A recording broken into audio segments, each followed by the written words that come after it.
this will be good enough. Hopefully that's in shot. If it's not, bad luck. You can watch Ne0kai though. I know he's in shot nicely. Look, welcome to the Hangzhou Geographically Challenged studio, or should I call it the therapy office? It does look a bit like a therapy office. Yeah, if I like kick the feet up here, I really do feel like I'm talking about my deep trauma. Yeah. Well, see, the thing is, I feel like I should be sitting on that couch now. I've just watched FlyQuest get demolished by MIBR. You have, on the other hand, woken up from a nice 6-hour nap. So yeah. Oh my dude, my sleep schedule is actually so fucked already. But I had the weirdest thing. So I woke up. Went to sleep at 9 p.m. which was when we wrapped it all up yesterday. I couldn't survive anymore. So 9 p.m. go to bed. Wake up like 4:30 to 5. So it's like a pretty good amount of sleep, right? I was like, fair enough. I sort of expected this. Wake up, kind of call my girlfriend, just chill out on my phone, check all my messages and whatever. And I'm chilling, right? Have a shower, go to breakfast for like 7:30. Have a good time at breakfast until like 8:30. Come back. I was sitting on the therapy lounge at the window watching the Chinese building site. The construction site, yep. Yeah, they're making some steady progress, I gotta say. There was nothing there yesterday, and now there's like that. I don't know if you can see that thing. Yeah. It's like up to the floor that we're on, which is like we're on level 13. 13, yeah. Exactly. It's just popped up. They also kind of one of the things that is just so you don't get in England at all. They work 24 hours here, which is like that's not allowed in England. So it's just wild, like seeing them all like non-stop. So yeah, making great progress here. Anyway. So watch a movie. I watched Once Time in Hollywood. Once Upon a Time in Hollywood. Good movie. Yeah, good movie. Good movie. I watched the first 10 minutes on the plane from Hong Kong to here. Yeah. And then I was like, I may as well finish it. So watch that for like an hour and a half. Great movie. Then get into bed. And I'm like, I've got a nap in me here. I can feel it. And I start like drifting. And I'm like so weirdly tired. I start like basically hallucinating in like, things are happening like in my like your dreams as you're falling asleep that like are so realistic that I keep like jolting up and be like, what the fuck is going on? Like I've never felt this in my life ever. For clarification as well, in total from when I woke up in England to arriving here in China, I can't sleep on planes. I was awake for 32 hours, so I was like pretty cooked by the end of this, right? So 32 hours straight, had my 8 hours sleep, wasn't enough evidently. Anyway, have these wild dreams. Then this is like 11 a.m. or something. And I'm like, maybe I should set an alarm just in case. So I like, Siri, set an alarm for 4 p.m. and they do it. And I was like, that's ambitious. But by how I was hallucinating, I was like, maybe I might need this actually. Yeah. And yeah, stopped all and the way by to 4 God, PM. did you need it? Yeah, dude, all the way to 4 p.m. But I actually feel alive now. Got a coffee, got my nectar sparkling drink, which is actually pretty gas. And here we are. They've got a lot of good drinks here. Yeah, it's true. Anyway, look, I mean, a lot of context to this, obviously. We were supposed to record this a little bit earlier. We were supposed to record this about 1:30. So Ne0kai slept over the call time for the Geographically Challenged podcast. So we'll be docking his pay for this episode. But that is actually, in the end, going to turn out to be a pretty good thing, I think, because now we have a bit of a better idea as to what the match is going to look like tomorrow and how the rest of the major is going to go. But for those of you that are watching this... I was doing it for the best of the episode. Yeah, that's you why. did. We are starting to record this just as Wildcard and Passion UA are about to start the final game of today. Yes. So obviously we can't really talk too much about that one, but by and large that actually doesn't really change the result of how the next bracket's going to work out, so we can talk about all that kind of stuff. So that's really good. And also, people are probably looking at this and going, man, you're in China, you go to the major. Well, unfortunately, we're not going to the major. We're so close. We're so close. This city that we're in is like an hour and a half, 2 hours away from... apparently there's only a speed train 40 minutes. Speed train. Yeah. We are so close to the major, but so far. If the planets align, we might be able to go and watch it maybe on the 12th. I think it's probably not going to happen, is my gut feeling. Either we're not going to be able to get tickets or it's going to be too much effort or whatever. Well, on the ticket side, I will try and message my GOAT, James Banks. Speaking of which, who is here. If anyone's watching and does have spare tickets... Or a contact at Perfect World. Because we definitely don't. We don't. We could be baited to take that trip from Hangzhou to Shanghai for the one day that we have off for this job that we're working. Yeah, to go and see. Speed train. It is doable for us. We have a day off on the 12th, I think it is, which is a playoff day. The first day of the playoffs. First day, exactly. First day of the playoffs. The hope is we get to see Mongolz, obviously. Yeah, if Mongolz make it, that would be sick. Well, we want to see Mongolz in the playoffs. That'd be sick. Wearing the Mongolz jersey. Exactly. We've got the Mongolz mouse pad. Shout out to Mongolia. I actually still use that at home. Yeah, it's my travel mouse pad. It's really good. Yeah. But yeah, so if any of you have a contact, that'd be sick. I will try and message Banks, but then the issue is in China, obviously, Instagram, Twitter, yada yada, all don't work. I've got them working at the moment. Whether Banks does or not 100% sure. Well, we'll have to test it. The good news is I've got them working as well, as is evidenced by the fact that this episode is actually going to be up on YouTube. True. We've got that power. We've got that power. Yeah. We've managed to negotiate the firewall, at least for now. Maybe they'll shut us down after this, though.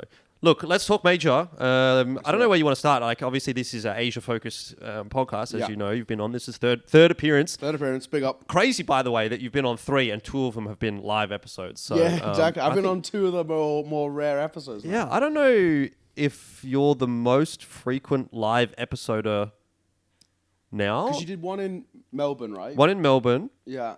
One in Mongolia. Yeah, I was on that one. And one in we did a few in Sydney. So actually, Pilly is probably. Yeah, I think Pilly's been on 3 live episodes, 3 or 4. Well, Bleh's been on 2. I might hit 3 at this You're moment. on 2. We were thinking about the playoff time, right? Yeah, well, another one. If we don't go to the Major on the 12th, we won't have anything else to do apart from sit around in the hotel. So we'll probably do another episode on the 12th. So or explore. But fuck that, man. Doesn't look very nice outside right now. Yeah, it's mad fog. And to be honest, it only takes about an hour to do a podcast. We can probably get both done in a day. Exactly. But we could probably do both. We're 6.5 minutes, 7 minutes in, and people probably want to hear us talk about Counter-Strike. We're not talking counter. We can't get away with 45 minutes of talking about random shit. Yeah. People are going to tune out. Yeah. People are going to go, who are these fucking guys? All right, let's talk Major. I think probably start this off with the 3-0 picks. Or first of all, let's just say, how'd your pick'ems go? Because I'm good. I'm set. I'm done. Yeah, mine are probably pretty fucked. I mean, I did actually I guess I can admit now because they are fucked. I did quite purposely try to be a contrarian just to not annoy people, but I thought, I mean, the big thing is, the one thing that I always tell people, especially my friends, is just don't believe analysts and whatever on the pick'ems. It's a bait. Always go with your gut feeling, especially why is I also hate when I see people use majors.im. If you ever use majors.im, you've already failed. The only thing it's good for is just making sure that your 0-3s, your 3-0s don't meet, right? But if you're using that to pick who's going to make it through, you're actually probably going to lose because we've already... How many upsets have we seen? I think we've seen more upsets than we've seen actual favourites winning. I was watching the games over the first 2 days. Obviously, haven't really been able to watch as much yesterday and been able to watch a little bit today. Just because we've got a rehearsal day today that we haven't done anything yet, so I've got time to watch the games. But over those first couple of days, I was co-streaming it with Mac, and we were watching along, and we'd be we're literally sitting there watching the games go, and we're okay, if this happens, you click the Majors IM thing and change the result, and then the rest of the bracket just gets completely changed up. So this is why I always just say, always go with your gut. I kind of went with my gut, but more in the sense of I was just having a little bit of fun with it. When I started off my 3-1, 3-2s, I put Passion as my first team because fuck it, big up tier 2. They might still. Yeah, true actually, to be fair. But I was kind of fully in the thing of these are my boys. I'm going with the heart here. I went for a contrarian pick of picking Gamer Legion 03, which was obviously very... I don't think that was that out of the weeds, to be honest. I saw a lot of people do that. Yeah, I did it, but weirdly enough, I got a lot of flack for that one specifically. I know a lot of the Game Legion boys personally. Bless you. I haven't come up through the tier 2. The only reason I basically went with it, which is sort of everything I was joking on, I went, Wildcard can definitely pick up a win, 100%.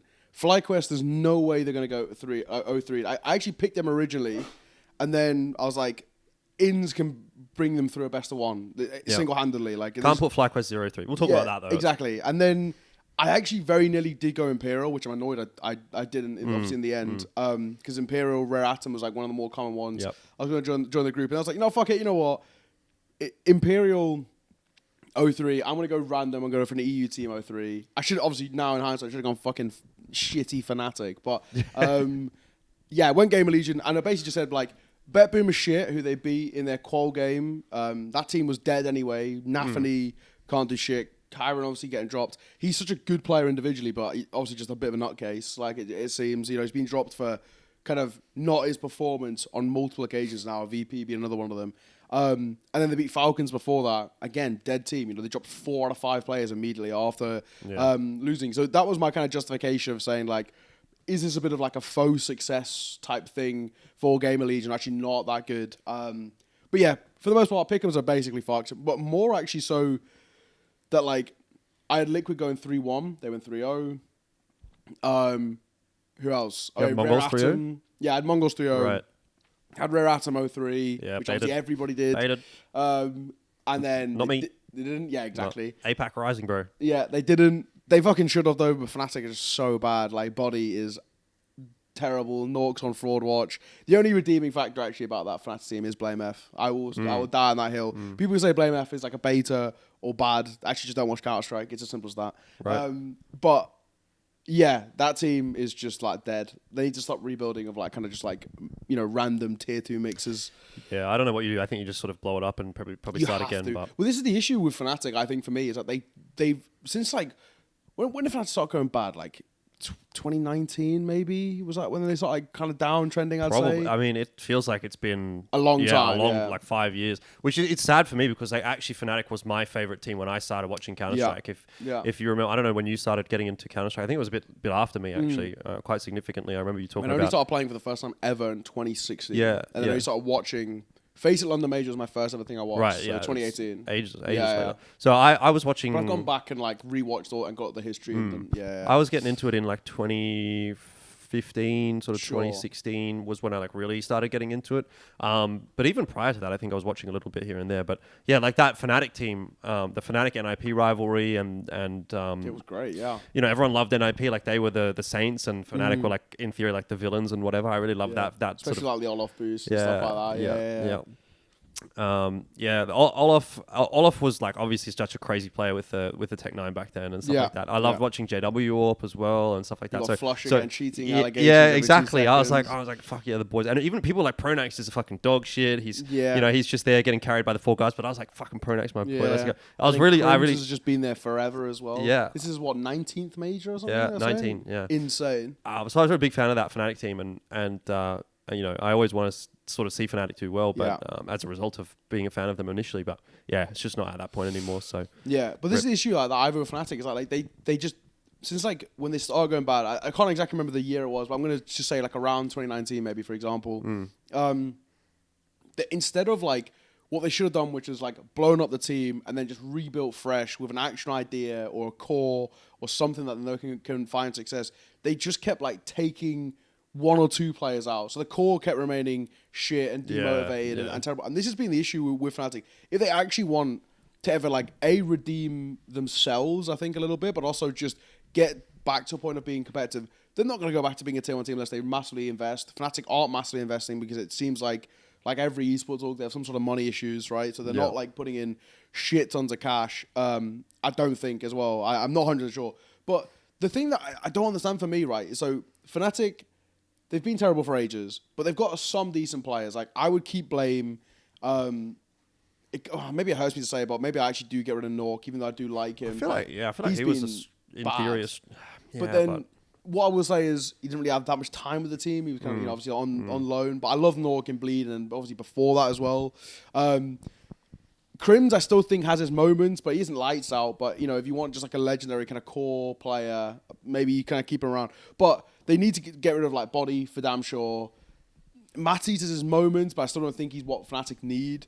And this is kind of where these issues arise. But the problem that I have with Fnatic more than anything is you have got a guy who single-handedly, maybe people don't realize that as much, but changed the way that kind of Counter-Strike is actually approached in terms of the market. He was the original Moneyball man in Counter-Strike, a guy called Ross R from Endpoint.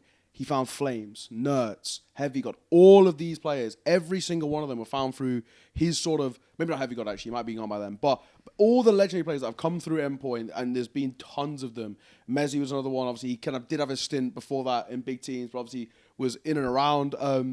All these players that come through, Ross R found them with like his own algorithm type thing, which I've heard you talk about this before. It didn't look at like you know, just like standard bullshit like, you know, KD and whatever. It was like role specific. It was like, it's still actually kind of like a hidden thing. Even people in Endpoint didn't really know how it worked.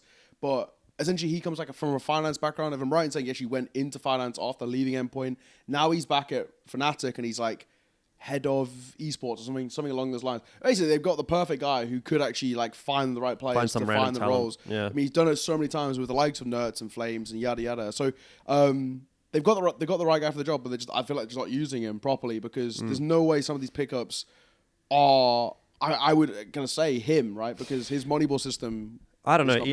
Again, like I'm not really keeping up with EUCS as much as probably you are, but my feel on Fnatic at least has always been that it just seems like they have a few pieces that they're like, okay, we're going to work around this, and then it's like we're just going to get a couple of random people to like fill the team out, you know, like exactly. We're going to have a couple of people because we need 5 people on a roster, but it's like we're not really like putting too much thought in. We're just kind of getting who's there, who's available. You know, even cheap as well. Even like the Dexter's thing with when Dexter went to Fnatic, it was kind of like, you know, was Dexter an in-game leader that really had, you know, a big name to him at the time that was going to be a massive signing that was going to be like, we're going to really get, you know, we're going to invest in him and we're going to make Fnatic great again. And it was like, look, you know, I love Dexter and I think he's easily the best IGL in Australia at this point in time and potentially in history, to be quite honest with you. But you know, I think they kind of were like, okay, well, he's leaving Mouse, we'll just get him and see how it goes. You know what I mean? Like that's the feeling that it was for me at least. And then he was there for 12 months or whatever it was, and then he was out, and then whoever else comes in, and it's just like this random cycle of players that just like we need a player, we're going to get some guy that's available, but we're not like, I don't know. Have they tried to get any big names? Have they tried to like buy anyone out or anything like that? You know what I mean? Like to actually properly build a team as opposed to just go, these are the pieces that are available, and we'll try and slot it in and see what happens. I don't think they've actually like properly tried or like maybe like I say like properly invested, which I think is first of all smart. If you don't have the money, don't spend it, right? I think for a while, Fnatic were in this issue where they didn't have a lot of money. I know they moved headquarters in London from like quite a affluent area to a smaller place, if I'm right in saying. But then I heard recently they did get some sponsors in, so they got a little bit more money kicking around. But you know, staying profitable is obviously always the goal, which a lot of esports orgs just don't. Hence why they're dying every 2 seconds. Yeah. But I still think within sort of your own means and within your own, you can still build good teams. I just don't think Fnatic are properly like committing to it. It's like they're like dipping their foot in, but they're not jumping in the pool. It's like you've actually got to commit to building a team and support them properly, and you know, stand by them through thick and thin. Where they're not, it feels like, you know, they change 1 or 2 players. Like, okay, maybe it might now click. We might get that honeymoon phase where you see other teams are kind of not doing that. I also think like kind of Nip do the same thing a little bit as well, where they're like they dip in and out, and then obviously they've got their own issues in terms of like Max that can't play any games because he's got some sort of health problems. So they've basically got like a permanent standing of Yokab and this, that, and the other. They've got all these issues, but like there is a team to be built here. They're just not committing to it. So I don't know, man. Fnatic are fucked. Like if they don't just completely blow up this team and build around Blame F, I give up on them. And even like as much as it pains me to say, I'd probably even change Cater as well. You know, I don't want to. I love seeing English guys at the top, and obviously he's been with this org for longer than all of them, but. You've got to change the coaching staff. You've got to change the system. You've got to change everything. I think Body's a terrible caller, first of all. Like, he definitely should not be on this team. His calling is woeful. His performances are woeful.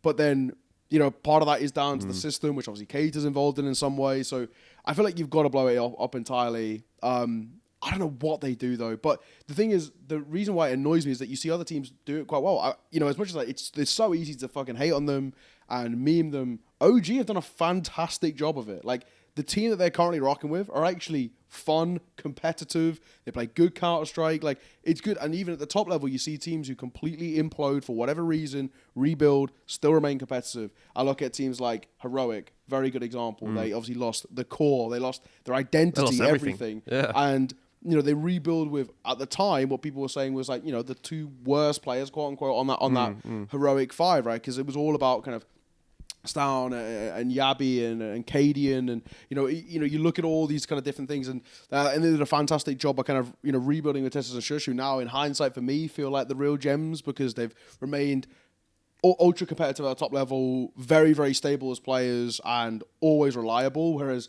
Stown, Yabi, Cadian, all of them are like just shitting all over the place right now. So when they're not in the system, when you're not with your comfort zone, and then on the other side as well, another one, Ents. I think Ents done a fantastic job. They've done it in the same way that Fnatic would want to do it. They've rebuilt with cheaper players, but good, solid options. I think Ne0kai is the 3rd best French player in Counter-Strike, period, at the moment. Better than everyone on 3D Max, better than Body, better than Afro. Apart from Zyro and Apex, I think Ne0kai is the 3rd best.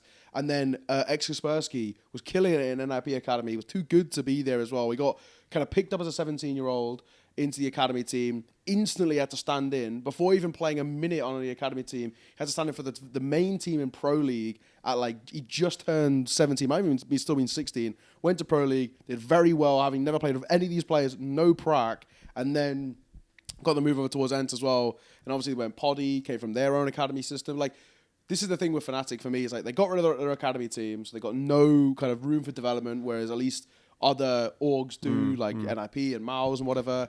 So yeah. I don't know. I don't think you even necessarily need an academy team. It's just, you need to be doing your scouting a little bit better. You need to be putting money where it needs to go. They've got the best guy for the job when it's scouting. Like Ross is just, he's such a go to it. Well, time and time again. Yeah, changes need to be made, I think, is probably the takeaway for Fnatic. But that is our EU correspondence little section done and dusted. I don't know that we've ever talked about a European team for that long on a geographically challenged episode. So it's annoying. Yeah, 10 minutes of EU discussion. Look, let's bring it back to the major and bring it back to Asia a little bit as well. We start with the 3-0s here. Mongolz Liquid. I think pretty standard. I don't think there's too much to really say there necessarily, which is actually fantastic news, really. Because if we go back to previous major, the Copenhagen major, and then even before that, there was no real feeling, at least to me, that Mongolz was like definitely going to make it through the opening stage. Yeah, if that makes sense. But this time, everybody believed. It was like, they. I think Liquid was the most picked 3-0, and Mongolz was the second most picked 3-0. I saw Mongolz was lights out the most. There was a graphic HLTV put it out. I think I'll have a look. Oh, okay. I didn't see that. But from what I can see from like all my fellow commentators and people in the scene, Mongolz was like literally in everybody's 3-0s, and Liquid was in about half of them. Like, it wasn't in mine, wasn't a lot of people I knew. That we a lot of like people, myself included, had them 3-1 because we thought like, maybe they could slip up in a best of one. But yeah, they were really stable. The big worry I had with Liquid more than anything was just what ultimate do we get? Because like, he came into the scene into his Liquid side and was incredible. Now I will say, I had casted ultimate a bunch of times on what were they called? That Polish team, was it Pimita or no, Illuminar, I think he was on before. And he one of like the 7 Polish teams. I had casted him before. He was terrible. He was really bad. Right. Like I don't want to hear any of this. I mean, just go and look at his stats before he joined Liquid. I don't know what sort of scouting mission they did. He was fucking awful. Like, the amount of times I casted him, I think it was like at least in the like 3 or 4 months leading up to Liquid, he was like really bad. Like, super unconfident. Did not look like sure in this team at all. The team themselves were also terrible. So that, pardon me, that also, my God, that also sort of adds to it a little bit. Like, the team were kind of bad, but man, like, he was just not good. So when they picked him up, I was like saying to my mates, I was like, what is this? Like, and Twist said, I found him and stuff.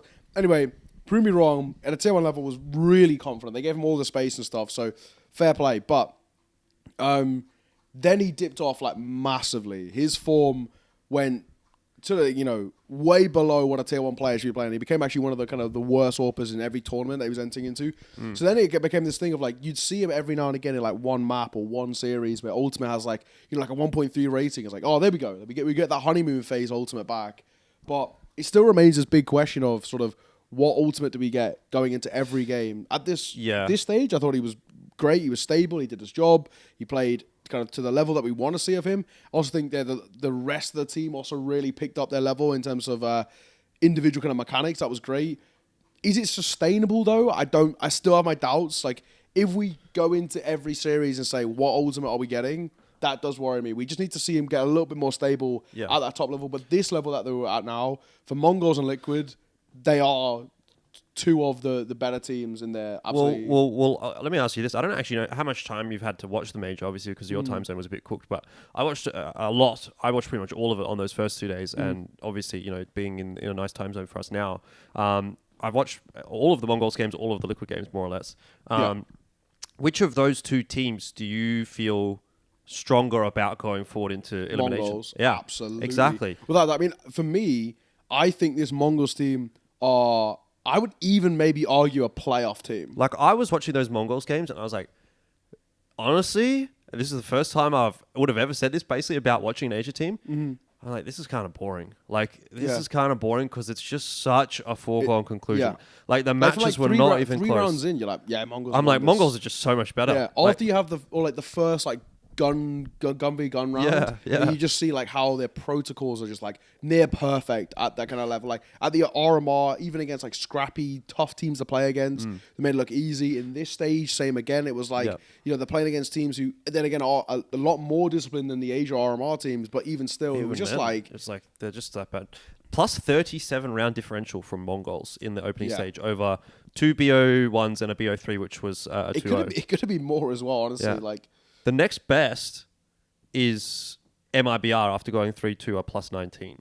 Right. But like, I mean, they just, Mongolz, basically not even barely even losing rounds. They went 13-2 against Rare Adam, whatever. But they fucking destroyed MIBR, who, I'll be honest, kind of destroyed FlyQuest this afternoon. MIBR are a good team. I think MIBR is good. I think as like a guarantee going through. When they went down into that kind of 0-2 bracket, whatever, or like 1-2 bracket, whatever it was, I was like, how the fuck are MIBR here? Like, for me... They were like a lock-in to make it through to the next stage. Yeah. So, like, looking at those kinds of results, that makes me feel very, very confident about Mongolz going forward.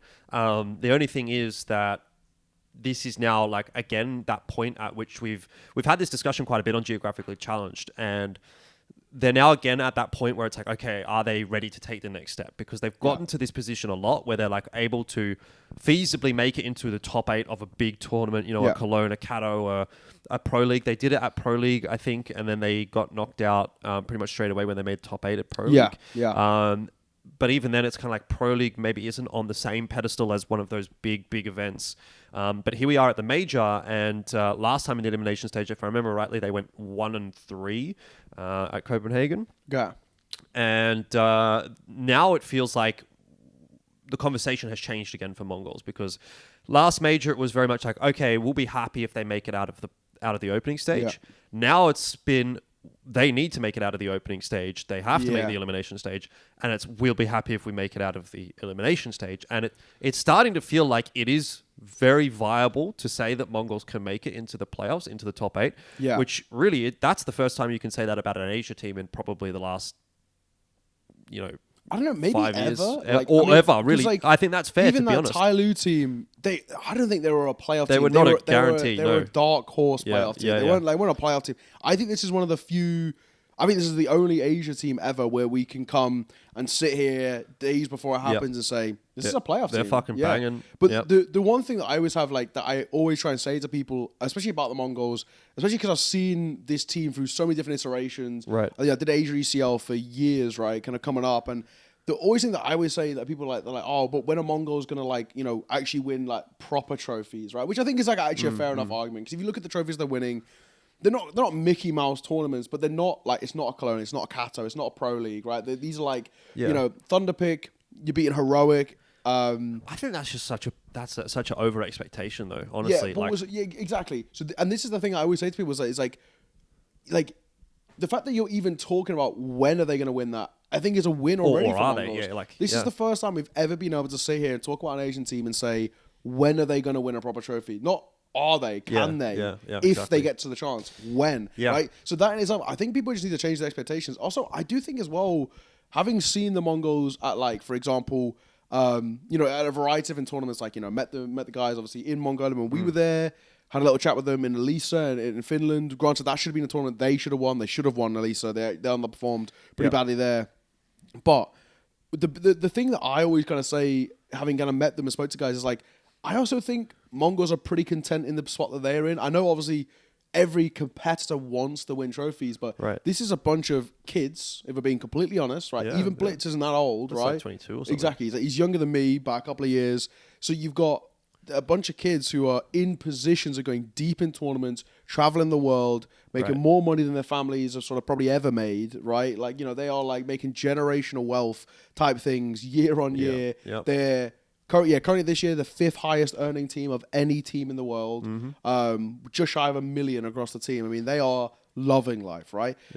I don't think they're in a spot where they're like super desperate to kind of like win tournaments. I know obviously every competitor wants to, don't get me wrong, and I'm sure they're like, I'd love to win a Cologne, love to win a Cato, but they are they're riding such a high right now. I don't think they want that to stop. I think that's both a blessing and a curse. Maybe that's not the right way of saying it, but like I think there's good and bad to that kind of mentality. Yes, you know what I mean? Yeah, absolutely. I think that if Mongolz were really gunning for top one and they were failing that, and that was like their ultimate thing, that's going to cause issues, obviously, in terms of you're just not meeting your goals and your expectations and stuff like that. But I think the beauty of the Mongolz is that they have kind of constantly met the next expectation within a reasonable time frame. Yes, like first of all, it was okay, well, we're happy that they've just qualified for the major. Second of all, then it's like, okay, what can they do at the elimination stage or at the opening stage? Now it's what can they do at the elimination stage? And even before that, I think it was like for a while we were talking about like, can Mongols consistently be the Asia team? Yeah, do you know what I mean? Like, yeah. I even remember like a couple of years ago, that was like the conversation everyone was sort of having. Like, it was like, I think even 12 months ago. Yeah, it was like the Tyloo, Rare Atom, Lin Vision, all these like kind of like, who of these teams is going to be the one that's like,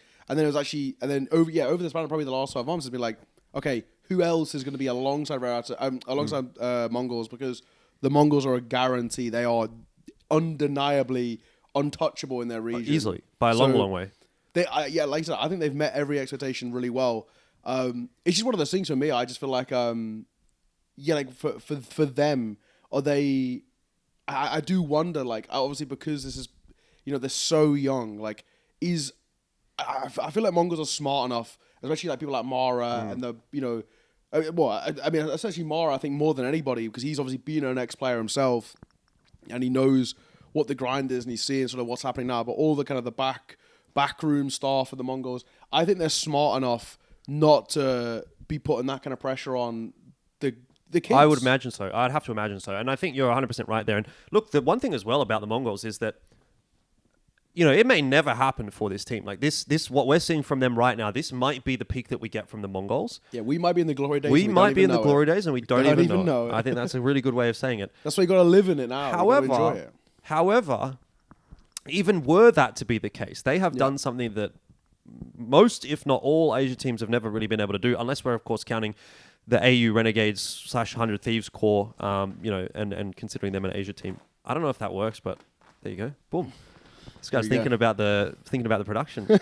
30 minutes in. Yeah. No, I think what I was going to say was, even if they don't, become the best team in the world or win a big tournament or anything like that, which, look, let's be real, that may be very, very possible. Like that, it may be possible that this Mongols team is at their peak and this is the best we're ever going to see from them. That is possible for sure. I think they've done enough, even as this core 5, to galvanize the region to push things forward. Yeah. If you recall what Maui was saying about when Rare Atom won that game on the stage, about what he was saying about, in 3 to 5 years, maybe this result is the next Monacy or whatever. Like, some Chinese kid in the crowd is going to be watching that and going, that's what I want to be. I want to be like Kaze. I feel like Mongols have already done that for Mongolian fans, right? Absolutely. They've given them the hope. And maybe not just for Mongolian fans, but for Asia fans in general. Maybe it's given enough people to believe. Mongolia, like, the vibe was insane. Like, people were like talking about like the future of Mongolian Counter-Strike. And like, it was like an incredible feeling, like being like realizing that we were like in a way like in the early stages because of how much people were starting to love it there. And the thing is, look, Mongols, I think they can still go further than they have. I think they can continue to do that. They've got some legs in them. They're still young guys. But inevitably, right? Like inevitably, these players are going to fall off. It happens to everybody. There's no way that you can, Father Time. You can look at people like we talk about Fnatic, right? We talk about Olaf and Crims and JW and these guys that they were, in my opinion, at the time, the best team in the world. Yeah. And where are they now? Well, the vast majority of them are not playing anymore, and Crims is on a team that's barely making the major, basically. So that will happen to Mongols at some point, right? Blitz and Techno and Mzinho and Senzu and 910, they're all going to be names of the past in 10 years' time, potentially, or 15 years' time. Let's hope they get, a bit of time. But the fact that they've done enough now to sort of galvanize those future prospects is, I think, their biggest legacy that they're going to leave, at least if things remain where they are. But I would say, I think that, we will have to see how this elimination stage goes, but I feel very, very good about next year for the Mongols. And even this event, like even this major, I sort of asked the guys on the last episode we did just before the opening stage, I said, is there any world where if we dreamed and we really, in our wildest dreams, thought about it, could Mongols win this major? I don't think it would be one of those things that if they won it, we'd be like, what the fuck just happened? Do you know what I mean? It'd be like, shit. Like, fair enough. They've actually, I think the biggest thing it would be, the main talking point would be like, because everyone shat on them because they went 5th in the world in Valve rankings because they won Thunderpick, right? Prize pool. And then I think the conversation was like, fair play, they've lived up to it, and it wasn't like a faux number 5 ranking. They've kind of got deservedly now. So that still remains to be seen. I think you have to make playoffs if you're the number 5 team in the region. In the world. Sorry, you probably need to make top 8. Yes, if you make top 8, if Mongols make top 8, they have achieved more than what we could have hoped for at the start of this year. Yeah, absolutely. I would look at that and say we as a region should be incredibly proud. Yeah. And not just about the Mongols. I mean, we've talked about Mongols for a little bit now. We can move this on. I want to get your thoughts on the other teams as well from Asia. Let's start with Rare Atom. I think FlyQuest is probably a bit more of a hot topic, so we'll leave that one for last. But Rare Atom, I'll give my 2 cents. I think people probably looked at that RMR run and said, well, they didn't really even verse anyone that interesting or impressive. They kind of got a bit of a gimme because FlyQuest lost to Talon in the BO1. I thought Talon would make it through. That was my prediction. I thought it would be Talon, FlyQuest, Mongols. Yeah, a few people had that. But, Rare Atom, I think, having now made it to the major and the way that they played at this major, you couldn't have really asked for much more from this team. No. Like, I'm stoked that they went 1-3 and we're never gonna see anything more from this team. Like, okay, well, you're a hater. That's right. Like, fair enough. I cannot. There's just no way that we're ever gonna see this team. They're never gonna get any further than this. Right. Ever. Like, do you know what I mean? Like, I like the players. Obviously, the stories behind them is like incredible. Especially like a lot of these guys who were sort of seen in the Counter-Strike, world as has-beens. I think, especially with people like Kaze, for example, people thought he was done. Kind of post Talu. I thought he was also done, but I remember when he left, I tweeted saying, because I think it was him and Advent left together. I think as at the same time. I remember tweeting like all right, bye Advent, see you never, hopefully. But then I was like, do you know what? I'm gonna miss Kaze. I loved Kaze. Kaze was, and I think he's still got. I think he's still got maybe something to give a little bit. I wonder if we'll ever see it. It was something along those lines, right? And I'm glad we did. I would say that for this Rare Atom team, they're cool. The idea is nice. They're not competitive enough, even domestically, for me, right? Because I think they're the best team in China right now. Yeah, well, yeah, true. But the thing is, they shouldn't be. No. It should be Tyloo, right? Yeah. But then Tyloo have now gone for this wild... Like, Jam Young's gone to fucking Valorant. Yeah. Which is so, like so unbelievably frustrating. Yeah. Because you've got, for the first time since... I don't know what... Ever. Well, I'm going to say since the last Tyloo, like, top team... Yeah, the Chinese Tyloo. Well, exactly. The Chinese plus Bentet Tyloo, let's say. Exactly. So, for the first time in an incredibly long time, we've actually got a Chinese super team with all the right pieces. We didn't get to see him. Starry, Jam Young on the same team. Oh my God, we finally got it. Yada, yada. You know what I mean? It was always like this battle of who is the best youngster in China, because Starry was on Limvision carrying those frauds through everything. Yeah. Whereas, the Jam Young on the other side having to put up with Advent as an IGL. So, you were kind of like cooked in both ways. We finally got rid of all of the kind of the old guard. We got this young team in, and then 2 months later he's gone to Valorant. So annoying for me. But regardless, I would agree. Best team in China right now. They shouldn't be. I even think without Jam Young. I mean, do we even know who's going to be replacing him yet? ZDR is the rumor. Okay, you can't really get rid of him, it seems. Well. He comes back in every 2 minutes as well. Yeah. But I don't hate it. He obviously has already called on this team a little bit in kind of like that brief period before Abengen came back in. I still think they've got the right pieces to be competitive. Even still, just like Starry alone, I think is like so talented. So the big thing is like for me with Rare Atom, it's like I'm actually like pleasantly surprised and happy with their performance here. Like even though it was just a 1 win, it was good seeing them be... Took a map off of VP, though, as well. Like, they had a competitive series against VP. Good seeing them be just a little bit competitive, which, I will happily admit that I didn't think they would be. I really thought they'd come in and be like that kind of Mongols game, the 13-1, kind of like, decimation. I sort of thought a lot of games would be along those lines. Sorry, it wasn't VP. They took a map off of MIBR. Which, again, is still pretty solid. Now we've just seen MIBR go through, right? So, I'm pleasantly surprised. I'm happy with Rare Atom. If you expected anything more than that, I think delusion. You were fucking deluded, or you were just a Chinese delusion is your fan. enemy, not your friend. So that's the way I put it. So I'm happy, man. Honestly, it's just like it's so nice to see, like, for example, like Kaze get I'm to really like, happy. Get his flowers a little bit on an international stage, or like Child King. Like, dude, like this is a guy who for a long time was so sick, and then it just didn't quite work out. And I kind of thought he was done, and then he came back. He looked great. Li Hang as a debutant, I thought those are really the two solid. that I wanted to highlight. Yeah, King and Li Hang as a debutant as well. I thought Li Hang did really solid. Let's see what their numbers were just quickly here. They all went negative in terms of HLTV rating. Yeah. Kaze went 0.97, Chao King 0.94, and Li Hang 0.88. Boomer Squad, somebody and Summer were the weakest players on the team. But yeah, it's really, I don't know, I really enjoyed sort of looking at that and seeing Li Hang and Chao King playing well, because those two guys are going to be the ones where, a couple years down the track we can go, okay, maybe they're now in that Tyloo super team kind of discussion. Yeah. It's really good to see them getting that experience, especially in front of a Chinese crowd. What was Li Hang on before? I remember him in ECL. Ne0kai, wasn't it? Ne0kai. I was gonna say it was either one of Ne0kai, Cat Evil. Chao King was the wings up guy. Yes, and, I remember him at Melbourne. And Li Hang was Ne0kai. I'm pretty sure. Was it Complexity beat in Melbourne? And it was like the biggest upset of the year. Wings Up. Wings Up beat Evil Geniuses, I think it was. Oh, it was Evil Geniuses. Evil Geniuses. I remember it was on Ancient on like map 3. Yeah. And they shot on them. Yeah. Okay, so first of all, those two guys doing really, really well. And you mentioned Kaze as well.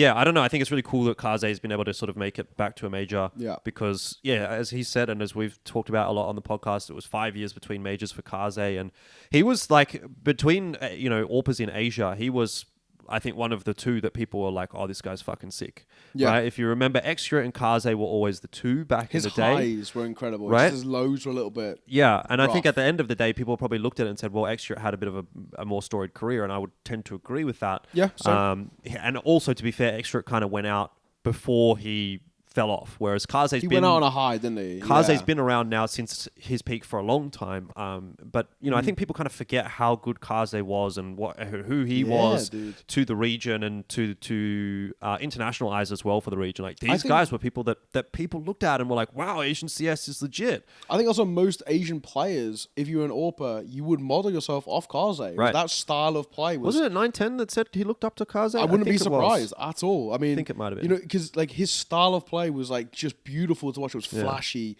It was aggressive. This is a guy who can make or break around. I mean, that's the type of player you want to be. I mean, that's the type of AWPers that we see at the top level that everyone loves. Right. It is one of those where like it's been quite satisfying to see them get their flowers. I mean, for me, they had either the best or the second best clip of them kind of qualifying, through to the opening stage, making it past them. The RMR and whatever was when, I forget his name now, but the manager was crying his eyes out. Right. It was beautiful. It was it was so lovely. I forget, big bloke, and he's like obviously in the background, and they kind of pan to everyone that they all jump up and they're celebrating, yada yada. And then they get through. It means a lot to a Chinese team, obviously. Yeah, and they pan to the manager, and this big burly guy is crying his eyes out. And I was like, that is like unbelievably heartwarming. It was the dream for all of those teams. Like flying, obviously on Linvision, he was crying when they lost to FlyQuest. Whether or not that was because he knew he was getting cut from the team as well at that time, don't know. True. But I think all the Chinese players really would have loved to have made that major, this major. Even if soil and all that. Even if it was unlikely they were going to do anything beyond maybe getting a decent upset in the opening stage. God knows when we get another one in China, right? Exactly. But what I will say, and it is still early days, but the way things are looking right now, it's looking like a banger major. I've loved what I've seen Results have been great. Crowd's been awesome. Time zone's obviously a bit scuffed for all you guys over there in EU, but I mean, I've fucking loved it. Watched every game basically. So the way I look at it is like, I would say, as an EU fan and someone who loves obviously all walks of Counter-Strike and watch as much as I can, even I'm at work and I'm watching. Speaking of which, this just keeps freezing. This is the trouble with VPNing. It's you just got to keep restarting it. But 7-1 to wildcard, by the way. Fuck's sake, I need bashing your way to go through. I want bashing your way to go through, but we'll come to that in a bit. But with the major itself, the way I put it, right, is like I've only been able to catch on a good day 2 out of 4 games because I normally wake up about 7 a.m. most days. And so I'll watch kind of from 7 until the last one finished around midday or whatever it is. I can watch those 2. I then catch up on like the highlights of what happened in the previous 2 in kind of the breaks in between games and whatnot. But it's been a lot harder. I will say the biggest thing that I've noticed, not only in myself, but actually just like the general vibe. I think I'm always, one of the things that helps me out a lot is that I've got a lot of friends at home who are not involved in esports at all, but are unbelievably involved in Counter-Strike too much so for a normal blokes.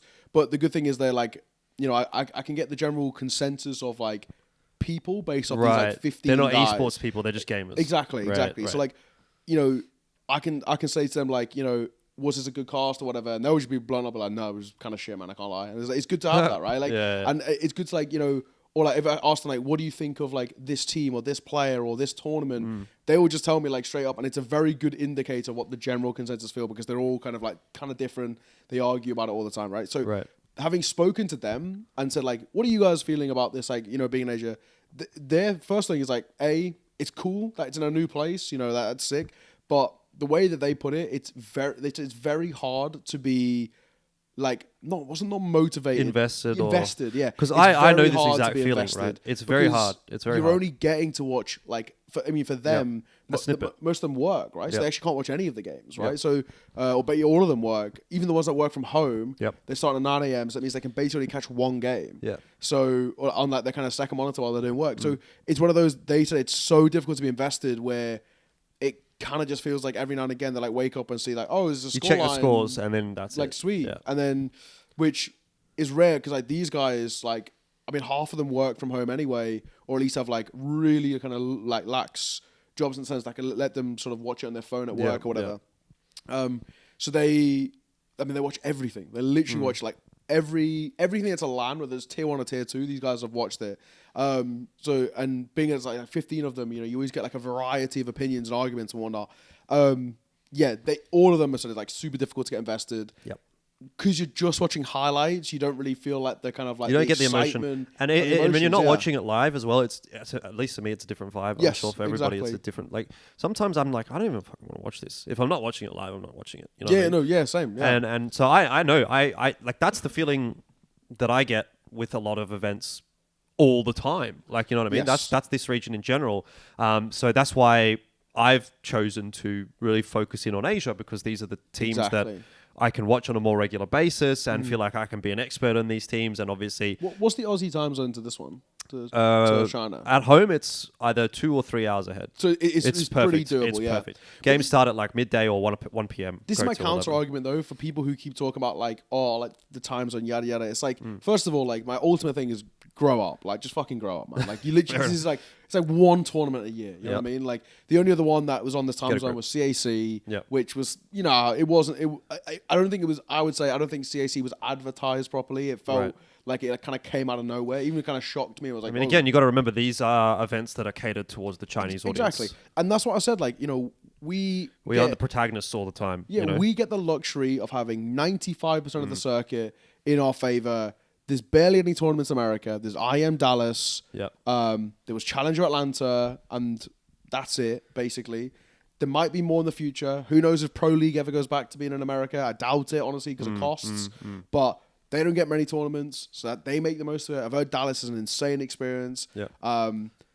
Asia barely gets any tournaments. You know, Mesa was sick when we were out there. Like, I mean, especially on that like final couple of days in the arena, it was actually packed to the brim.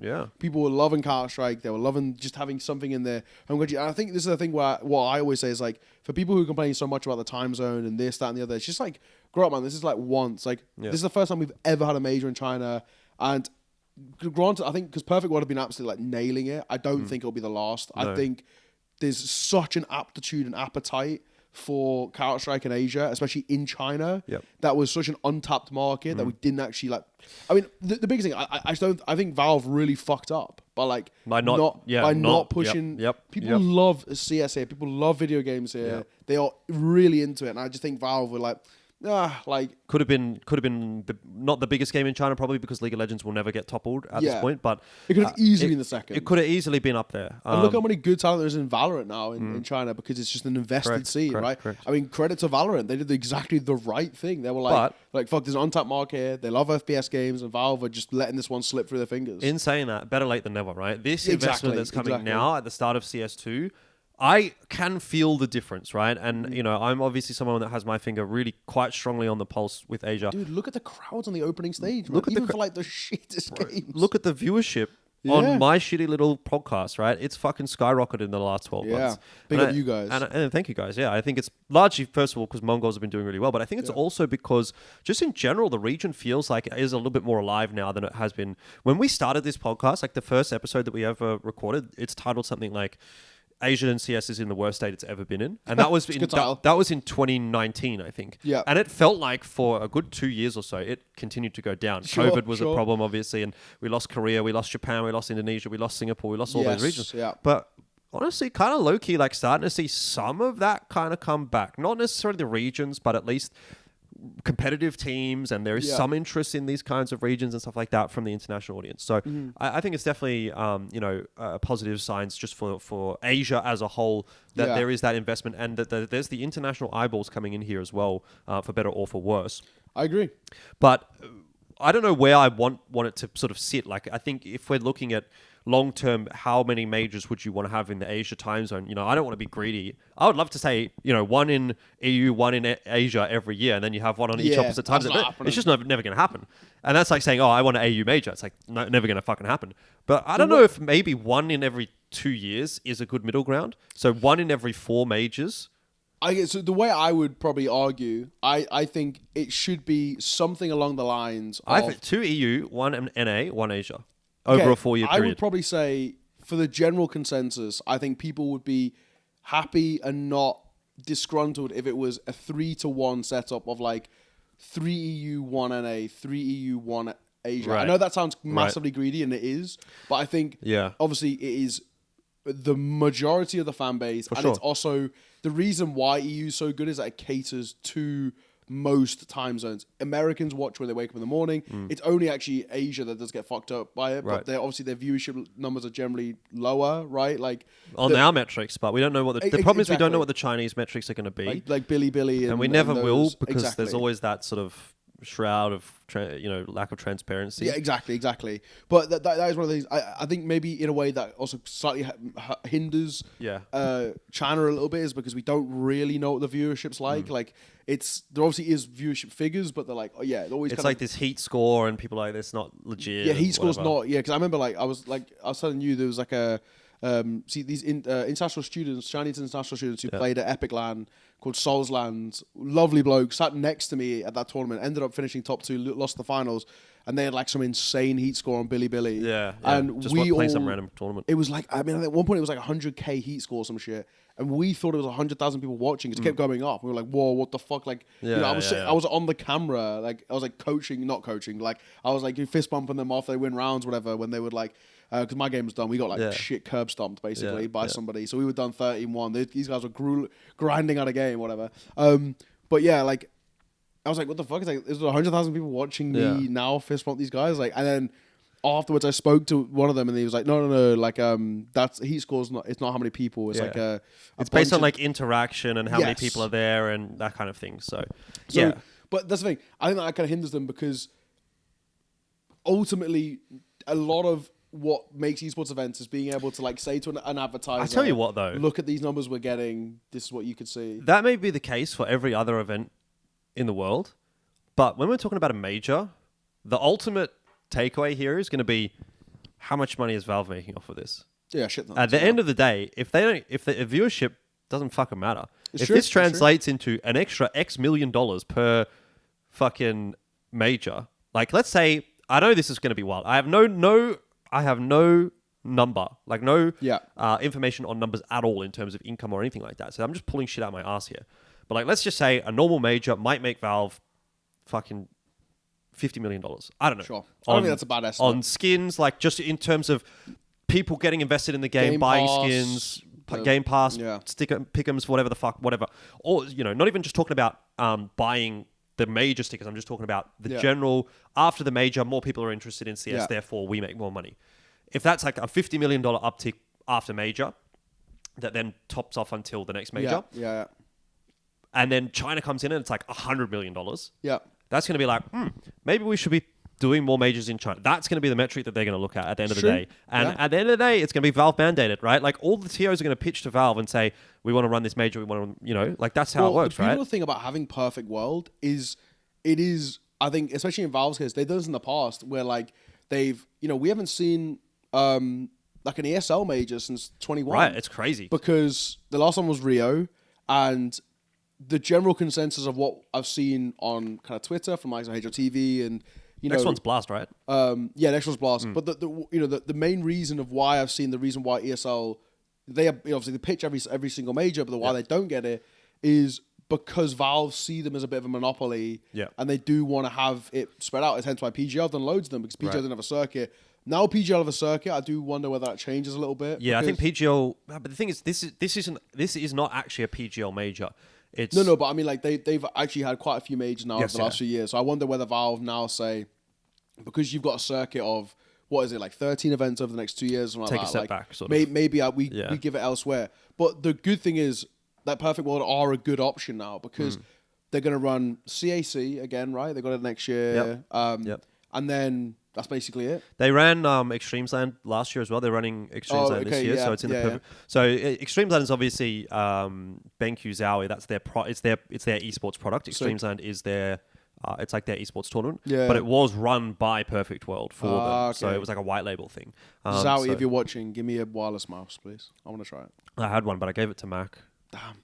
I used to use the EC2B. I had the EC2CW. Yeah, so the wired one was like my goat mouse for years. It was a good mouse. I did a review for them and tested it. It was a good mouse. I remember like joking with a mate, like when the wireless mouse craze started, of like if Zowie make one, I'm buying it. And it took fucking 4 years for them to release it or something. This is not a sponsored segment, by the way. This is not, but Zowie, give me an EC2 wireless. Zowie, give me some money for this sponsored segment. Yeah. Then I can call it a sponsored segment. But I mean, laptop. Besides the point, like Perfect World are doing a bit of stuff is basically the takeaway. And I think do they do other games? No, Perfect.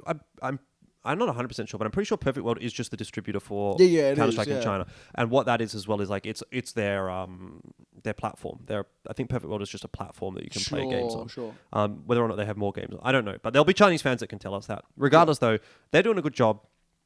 I think from every experience I've had working on a Perfect World product, super clean. Like, and for what it's worth as well, Perfect World does run their own leagues in China. Like they have the Perfect World Pro League and stuff like that. Nice. Sort of like the Mesa Pro League stuff. Yeah, sort of like that. They're not as big as probably that is, but they have. It's really just an Asia only sort of thing. And there was it was a qualifier for something.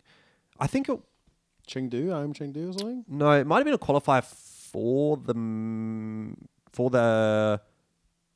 CAC? Asia RMR last time. I can't remember what it was. I was casting something. I can't remember what it qualified for.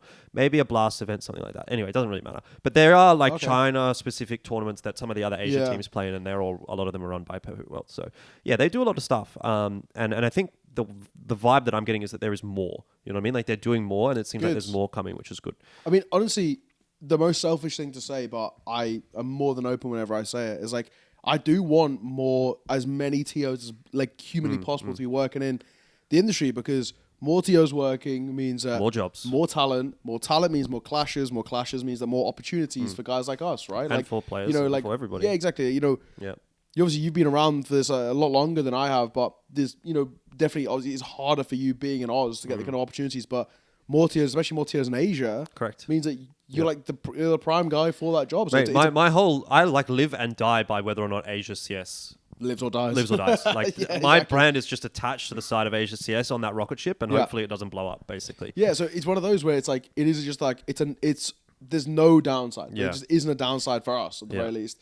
It just means more opportunities, more clashes, more talent working in the scene. Win-win, getting through lands and stuff. So that's one of the things where I would love Perfect World to stick around. I'd love for them to have things like the CAC and those kind of tournaments, like even like twice a year would be sick. Yeah. Especially if you get events like Mesa come back again next year, that'd be cool. They were meant to 2 this year, and they're only doing one, but they do 2 next year. Yeah, that'd be cool. There's like we said, there's like a real appetite for Counter-Strike here, and we're seeing it with the numbers we get in person. Yeah. Both Mesa now and the opening stage of the major, the 2 times I've seen a LAN in Asia, CAC, actually no, I've seen it 2 times. I'm also talking about CAC and ESL Challenger League finals.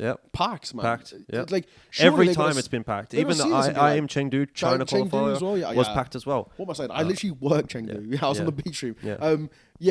Every single time. Like there's not an MTC. So they've got to see this and be like, the bigger arena we can get, the more tickets we can sell, yada yada. And also the crowd is like incredible all the way throughout. Like there's no cheating. There's not like it's not unfortunately like the Brazilian crowd who when a Brazilian team's not playing, they just kind of leave the arena. Yeah. They're there. Yeah. They just love the game of Counter-Strike. They'll watch anybody. All right. Well, get us a bit in the weeds here, to be honest. We've got probably 15 or 20 minutes left. We've got to go to a rehearsal in half an hour. So let's 35 now, yeah, let's jump through a couple of the last topics. I want to talk about FlyQuest, and then I think we talk about next stage and give our little elimination pick'ems. Let's talk FlyQuest quickly, 10 minutes or so. Sure. I want to get your thoughts actually on FlyQuest first here, and then I'll give you my take. Obviously, someone who's a little bit biased from Australia. So, well, what do you think? What's your takeaway for FlyQuest here, going 2-3 now? Well, first of all, can I say expected? Right? Okay.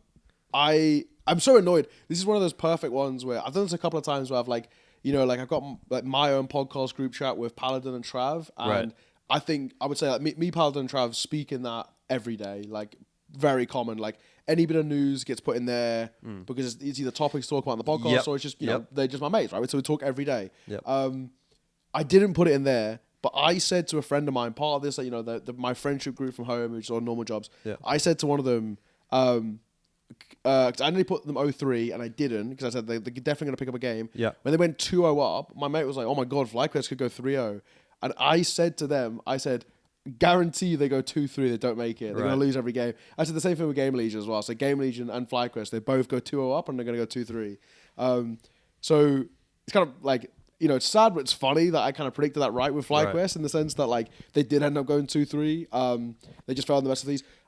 The thing that I have with FlyQuest is they're in like the most dilemma of dilemmas you can do. They've got like the absolute poison chalice in the sense of the ultimate question of what can you actually even do? Like who can you pick up? Like I know Talon did a good job of like kind of getting these newer guys coming through. Like Netic's got quite a lot to offer, and all of these guys who've kind of grinded through the Aussie scene.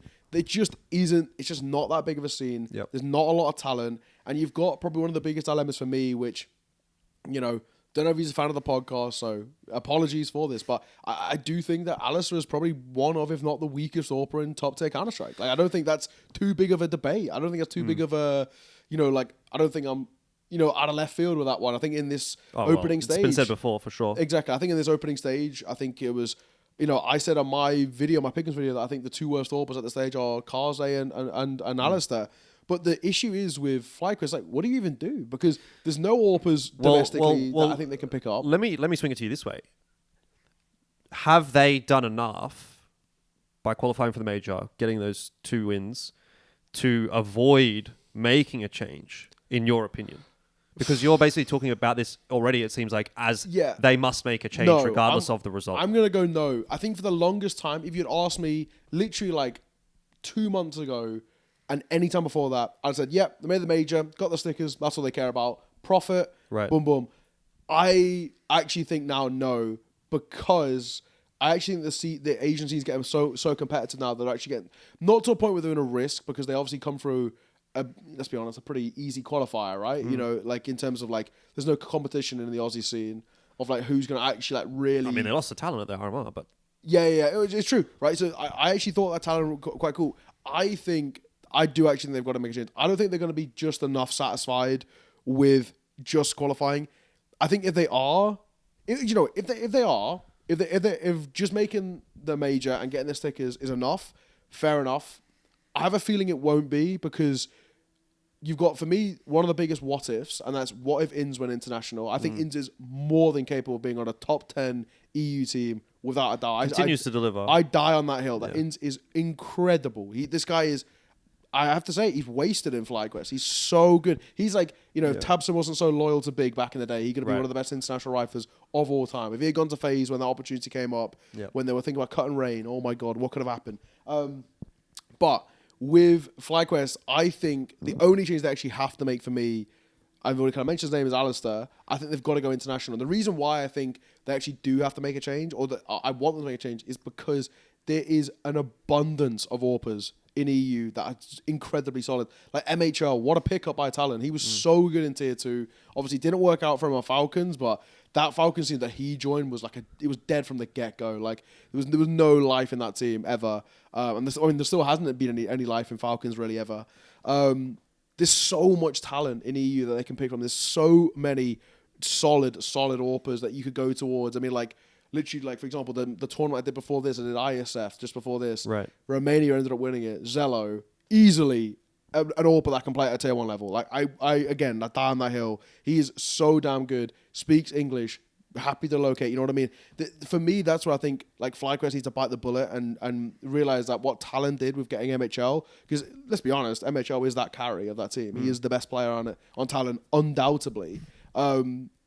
Why can't FlyQuest do that? Why can't Inns get a bit of support in terms of firepower? The difference between that is that Talon is based in Malta, and so that's a little bit more like on the EU side of things, or at least, you know. It's about time FlyQuest use a bit of the sticker money to relocate someone, no? I mean, yeah, that's a conversation I guess that they have to have.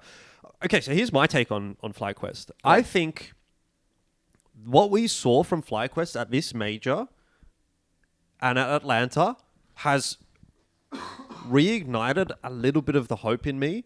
Really? That they can actually be what we want them to be. Do you know what I mean? I disagree with this. I said winning Atlanta is the worst thing that's ever happened to FlyQuest. I mean, that's definitely one side of the coin that you can take. I think that's given false confidence. I understand, and I can understand that perspective as well. But especially the first couple of games that they played at this major, even the game against Liquid, the first couple of maps, I think we saw some of the best Counter-Strike that we've seen from an Australian team in like 5 years. Yeah. Like, dead set, they were playing phenomenally. Yeah. They looked fucking amazing.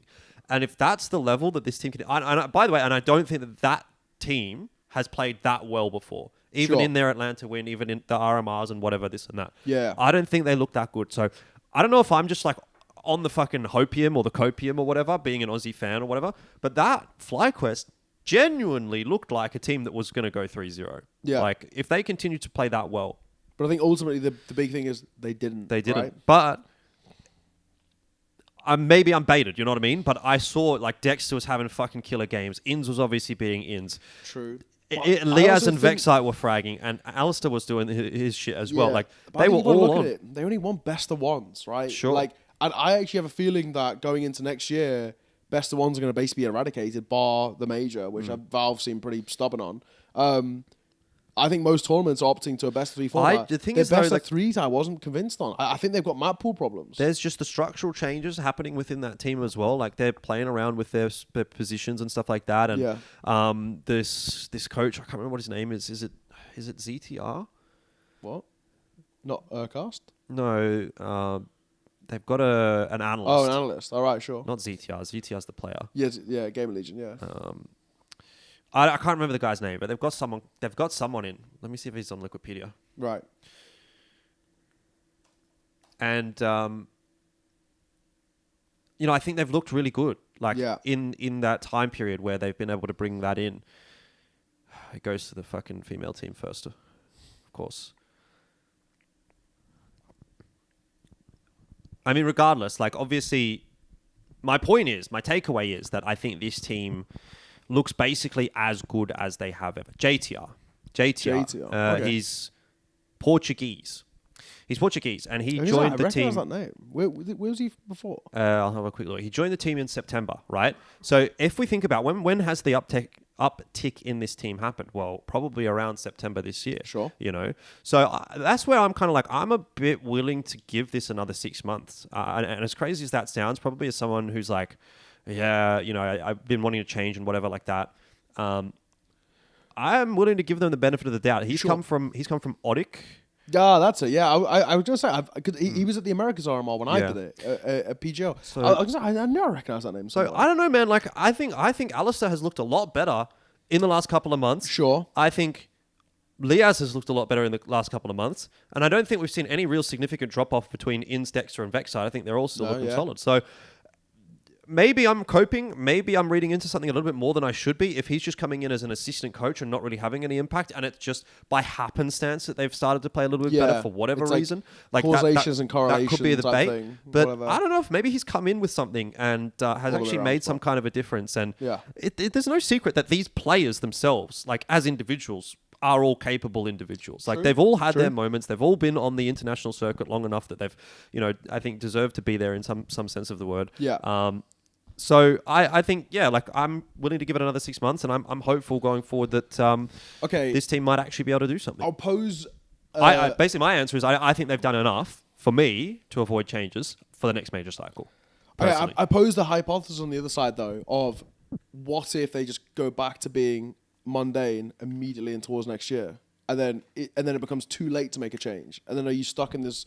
I'm always been of the kind of volition of getting ahead of things, right? Rather than So you would say give them like the first 2 months or something of the year, yeah, and like then maybe even like the first couple of tournaments. This is something that comes from my days. You may not notice anymore, but I used to be a pretty good footballer back in my day. Played in the academies. You could have fooled me, yeah. Yeah, exactly. Semi-pro for a few years and shit. And the one thing that got drilled into me by a coach years and years ago, like probably one of the best coaches I've ever had, was like, as a striker, he was always say like, the one thing you need to change in your game, which is you need to be proactive, not reactive. You react to stuff rather than thinking ahead. And, for me, it bailed me out when I was young because I was very, very quick when I was young. So, like, I'd always just react and I'd be quick enough to still be there. But he's like, if you get ahead of things, you're going to beat them there. And I've always kind of brought that through in life. I've always been proactive. Like, even if something's going up, you don't want to be like, oh, shit, now it's gone to shit and I've got to now make it. It's like, this is the thing that with this FlyQuest team is that, like, I'd like to see them... get ahead of it. Yeah, just get ahead of it. Because, like, as well, I don't even think it is getting ahead of it. How long have we been talking about Alistair, man? I feel like I'm definitely not been as much involved in Aussie CS as you, but, I've done... I think he's been in the punching bag for probably 6-12 months. Yeah, I would say at least a year now that it's been like the... Fucking hell. Like, even before Dexter joined this team, I think it was still like, oh my God, Alistair's not... Yeah, I think he's cutting it at the top level. So, like... But then obviously the counter argument, and we had this counter argument the first time I came on Geographically Challenged online, and where you said, like, there's no other options, right? But now that we are seeing that there kind of is options where you can go international and players are willing to relocate, and I know Oz would be... It's definitely a harder sell because it's way less competitive. Pracs are really hard. It's a very excluded region. Then you go to the other side. It's probably one of the best countries in the world to live in. It's one of the coolest places to live in. Wages are going to be much better than tier 2 shit team wages for a player who's good.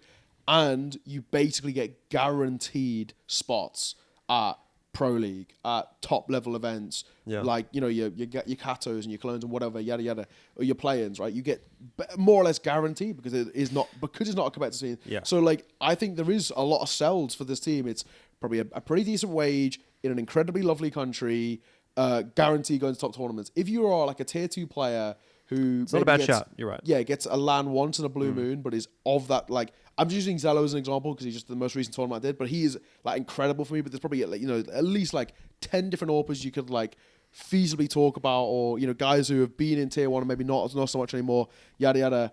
I think there's upgrades there that people would say yes to it. And why not get ahead of it? Because I don't even think it really is getting ahead of it. We've been speaking about it for so long. And just imagine if Inns had support of, like, a really solid... It doesn't even have to be aggressive, but just a good rifler or like a good hybrid player who can also rifle as well. And you get someone who's got, putting up like a 1.15 rating alongside Inns putting up like a 1.2. I mean, that's FlyQuest going from being like, 2-3 to being like a 3-1 team, right? Yeah. Because it means they can win better threes. I mean, they could have beat Liquid, honestly. Yeah, because they have multiple facets of firepower. Because then it's not being like, okay, if Inns doesn't step up, then we actually really do need Dexter to put up some numbers. That doesn't always happen. Then we actually really need Vexhat to put up some numbers. He's good, but it doesn't always happen. Right. Doesn't always play the right roles for it either as well. So it's not really kind of his fault. And then we're dipping kind of down the list and looking at the kind of the So that's where for me it's like, just imagine if it was like Inns and rather than Inns full stop. Yeah. No, I think it's fair enough. But I mean, I don't know. I've seen the flashes of the old Alistair. Yeah. And obviously I've seen what Alistair can do when he's on, you know what I mean? Probably more so than most. There's one thing that a lot of people overlook, which is they like the dude, right? He's a lovely bloke. They like he's very funny, team, for sure. And vibes in a team I don't know if you know this, important. but I think the rumor was, or someone said that at the start of the when they first got signed to FlyQuest, I think there was a conversation that was like, FlyQuest wanted to change, but the team was like, we want to stay as the team. That's why we're signing with FlyQuest as opposed to going with talent was the option, really? I think. Okay.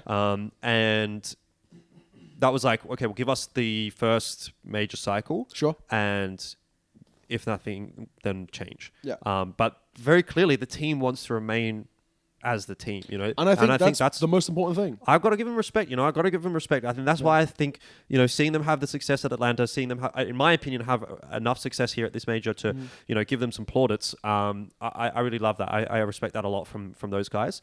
Like they know what they want, they know what, or they believe what they can achieve, and I think that's fucking awesome. I mean, from them, Dexter will know about what it's like playing over an EU and playing over a variety of different players of different kind of nationalities and cultures. Man, it is difficult. Like it's so hard to gel because you have just different ways you approach the game, different ways you approach life, and I think that's a big point that, like, you know, where, like, I mean, there's a million examples, but I think the easiest one to talk about and kind of slightly dunk on them right now is Falcons, right? You know, you've got them trying to like gel two completely different styles of play with their variety of players in there, and it was just it was a you know, a bit of a catastrophic mess in a way, where the vibes in the team is, I think, so important. Hence why we do see teams who are cool and get on well do well. Right. I would say he's probably also sympathetic to Ali in the sense that I think he might understand what it's like to be in a team and be the guy that people are like, you should remove this guy. Because he was that guy on Fnatic for a very long time. Or he was that guy on Mouse for a very long time. Where people are like, get rid of this fucking guy. So I think in a sense he's probably sympathetic to that argument, you know? Like he knows what it's like to be in Ali's shoes. So again, I got to say, respect to those. And he's probably doing a good job of like reassuring him and saying like, you're not don't worry, dude. Like, fuck what these guys say. You know, fuck what Neo and Jordan are saying. And at the end of the day, Geographically Challenged. And at the end of the day, that is what it should be. They should not give a fuck about what's happening outside the team. Same thing with like when you're in a relationship and people are like, oh, she's not right for you or this or that. It's like, fuck you. If it's right for me, it's right for me. You know what I mean? And that's where I got to say respect to FlyQuest for sticking with it. And I'm glad they've had some success.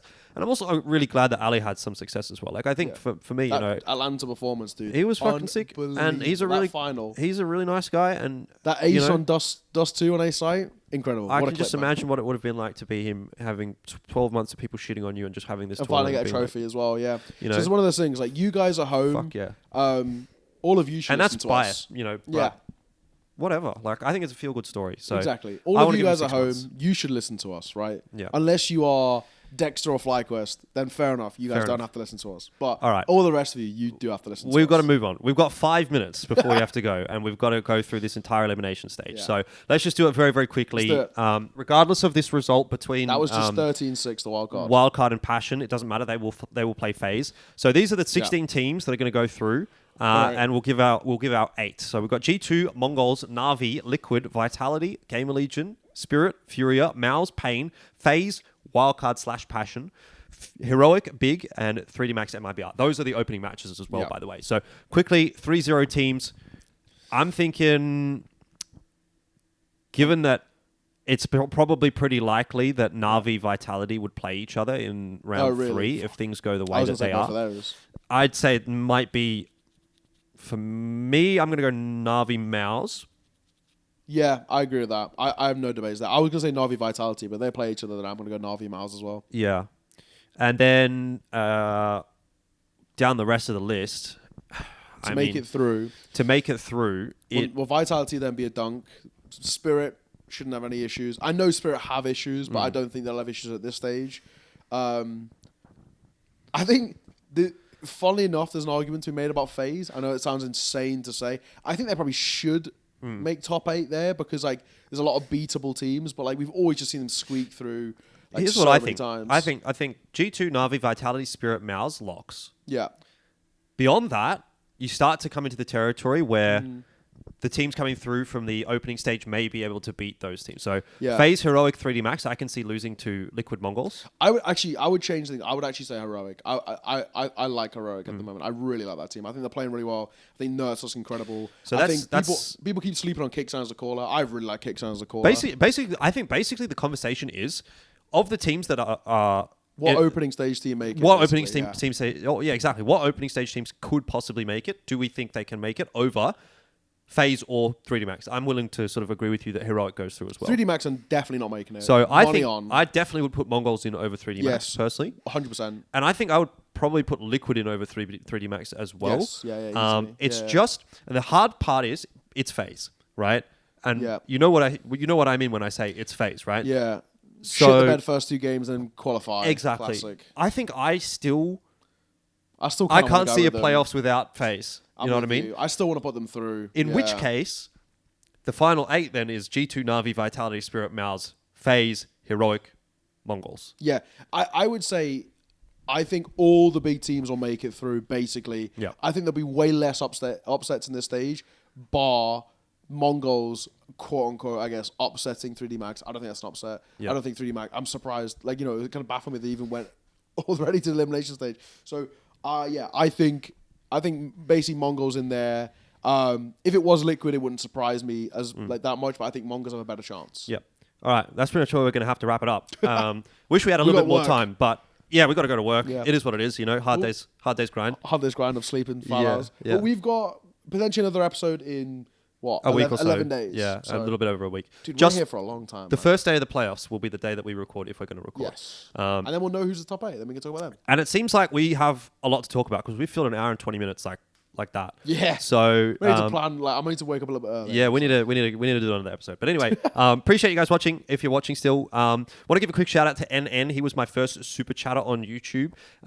Big up. And I didn't like announce that I was doing super chats at all, because what is super chat? It's basically like a donation on the video, nice. And you get like a little. Thing. Yeah, super chat is what Speed did. Like, who's your favorite player? Correct. Cristiano Ronaldo. Yeah. So I didn't like advertise that I've got super chats on or anything like that, but he did it. He was the first one. So shout out NN. If you'd like to do that instead of donating on buymeacoffee.com, you can do that as an option. However, buymeacoffee.com does give me a better revenue split. So that'll be where I end it. Like, comment, subscribe. Pay me by follow me on Twitter and Instagram. Follow him on Twitter. Buymeacoffee.com. Ne0kai on Twitter.